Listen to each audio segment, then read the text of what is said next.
Ni hao, annyeong. Hello, I am the Dark Fae, and welcome back to Confessions of a First-Time Dungeon Master.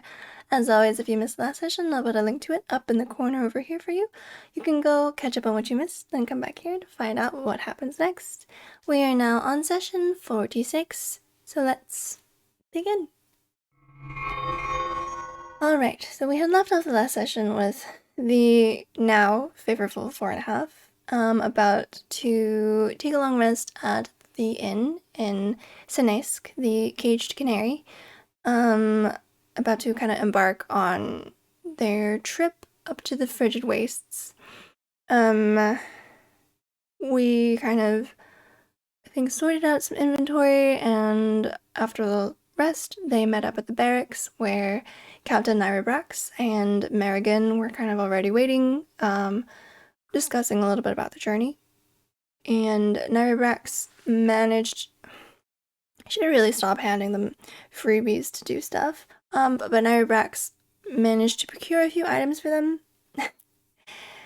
Let's see, some camping gear, a ring of warmth, which gives you, I can put the description here, I guess, a ring of warmth that gives you, I believe, resistance to cold damage, and you can withstand temperatures up to negative 50 degrees Fahrenheit. And then one item, Boots of the Winterlands, that kind of, because of its cost, the artificer that he procured it from, asked for kind of an exchange of items for insurance in case, they never come back, which is possible. So Boots of the Winterlands, similar to the Ring of Warmth. Resistance to cold damage. You are not affected by difficult terrain caused by, ice, and you can withstand temperatures up to minus 50 degrees or negative 50 degrees Fahrenheit normally, or negative 100 degrees if you're wearing cold weather gear, which they did buy. So, and then also 3 potions of cold resistance. Those only last for an hour, but there's a lot of cold-based creatures up in the Frigid Wastes that it could be useful against. So, asking the party kind of where they wish to go, they don't really know. They don't really know what they're doing. They don't know how they're going to find this guy other than the amulet that Wistria gave them.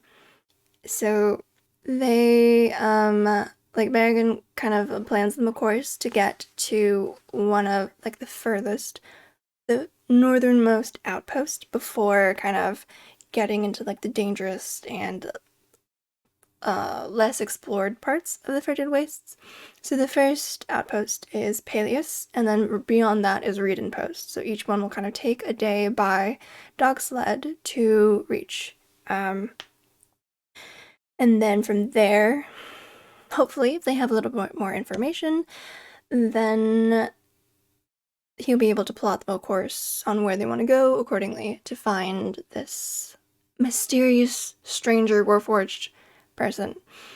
So the way that I did this was roleplayed briefly kind of the travel from Sinesk up to Peleus, the first outpost. Kind of just took one day on dog sled, kind of had them roll just an animal handling check to see how it went. Nothing really too serious there. When they got to the outpost, just a very small kind of cluster of buildings for kind of a temporary waypoint for travelers heading up into the wastes. They do ask around for some information. They ask one of the servers at the mess hall if any mysterious, tall, hooded stranger carrying a large shield and sword had made his way through there, but curiously, nothing had really caught the eye of anyone in the outpost. So the next day, they head up to Reedon Post again by dog sled, same thing, animal handling. Luckily, nobody overturned or had any delay. Reach Reedon Post kind of by sunset, similar thing, asking around. No sign of this mysterious stranger that they're looking for. They are starting to gather that maybe this guy, who is indeed a warforged and doesn't need to really eat or drink, or like, well, maybe it needs to rest. They don't know.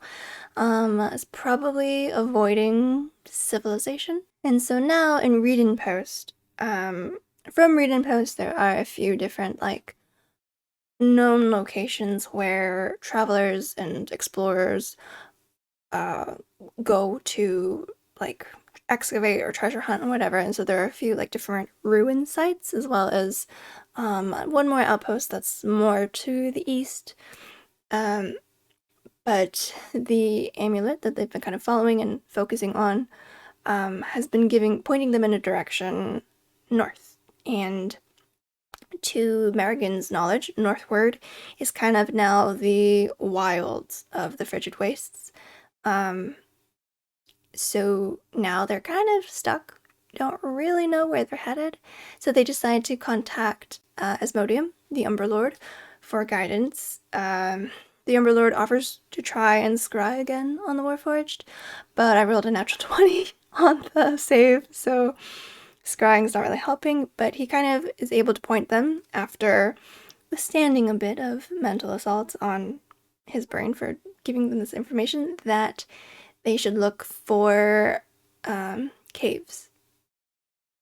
There's a lot of caves in the Frigid Wastes, but there's kind of like a specific set of them that Merrigan actually does know about, since he has done a lot of exploring in his youth. That is indeed up north somewhere, and is, I think, about, I believe I told him, about a 5-day trek from 5 to 7 day trek from where they are at Reading Post. So, without much ado, they start their journey. And so here, this is where I'm kind of taking a patron critical role to make travel less of a slog and also less of alright, let's fast track it. So basically each day I'm having somebody roll a d20, and depending on what they roll, they will get a different encounter or event or lack of. And some may quicken their journey, some may slow them down, some could just have them keep pace. But here the thing is that they are a few days behind this Warforged and aren't really actively catching up. I think maybe that's something I need to push a little bit more, that like if you want to catch him before he reaches his destination, like they would have to do more than just travel during the day, because their quarry is also just kind of continuously traveling, doesn't really require all that much rest, and can eventually outpace them. So we got through 3 days of this travel northward into the wastes, and I haven't been going into like terribly much detail about what they've kind of been doing. It's mostly just like hiking, navigating this icy landscape of just like these craggy, almost glacial like ice spires and crags and outcroppings and such like that. So the first day, they roll a 12, which was fair weather, which actually speeds them up a little bit, and knocks half a day off of their journey.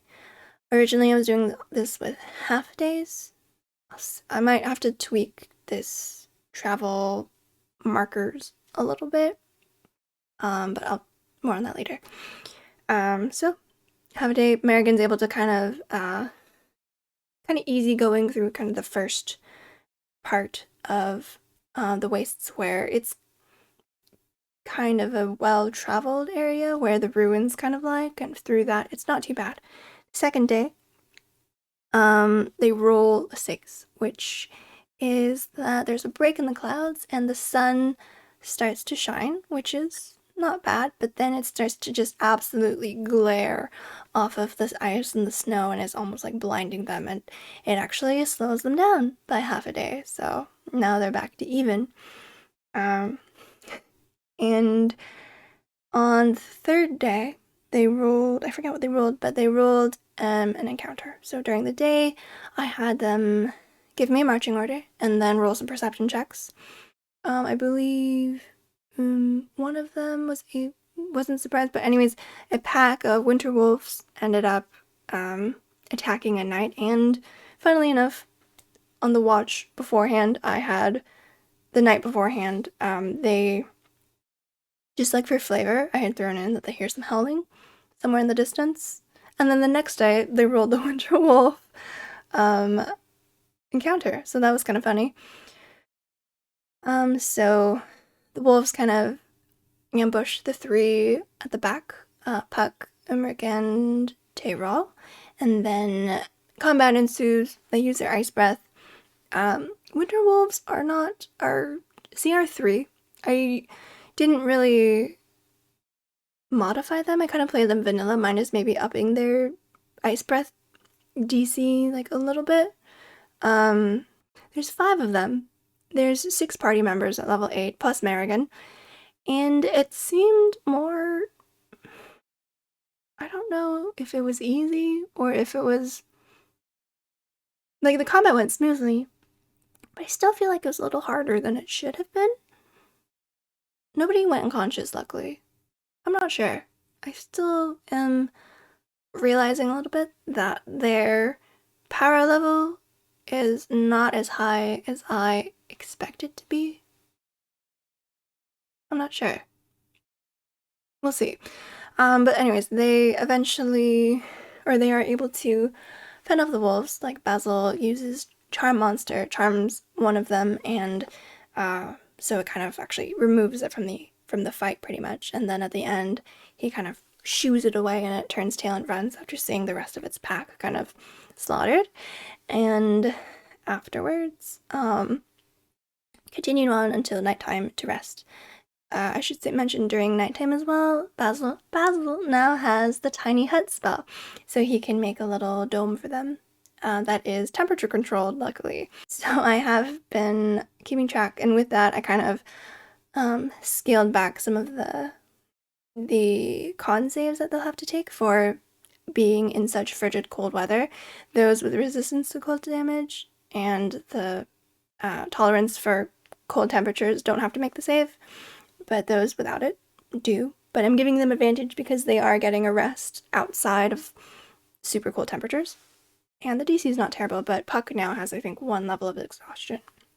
So, with 3 days kind of under their belt now, I left the episode there in order to kind of have the tail end of this conclude later, and we were a player down, and I wanted them there for kind of whatever happens next. But in my mind, they're 3 days out, and if this thing is like 2 to 3 days ahead of them, they're going to be reaching the caverns very soon. And if they don't catch up, like, there's nothing really to stop it from finding its way to its destination, completing its task. And if they don't get there in time, like, the deal is off. So I'm not sure if I need to be the one to kind of push that urgency that, like, they're almost there, probably, even though you don't know that because you're not in range yet. I'm not sure how, like, maybe I think I need to change the mechanics a little bit. So either, like, each day I'll roll a survival check for Marigan to see how much ground they gain, or I'm going to roll on the encounter table for their quarry as well and take that into account. So we'll see. But I also don't want it to be like, if I roll a 1 on the survival, I don't want that to like be the cause of slowing them down.